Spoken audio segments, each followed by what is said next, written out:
arvan, et ega ta siin midagi välja ei läinud. Jüri Järv esimene neste jooks. Teine rada. 100 jooksajad. Õime Võro, Urmi Tari, 14.49, Reksi 14.17. Aga kui on 14.49, siis on jumala äge. Ta läkski seda jooks. Väga ilusti alustas.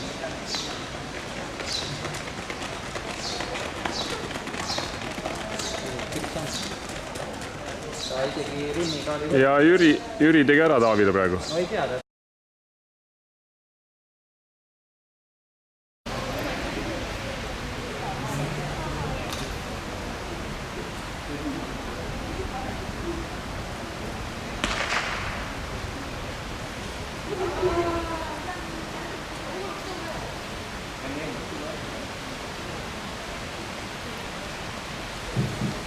Naiste 200 meetri jooksuajad. Kristel Luik 26,40, Laura Kaur 27,69, Urmi Tari 28,01, Klaarika Eksi 29,07, Erge Viiklaid 29,59.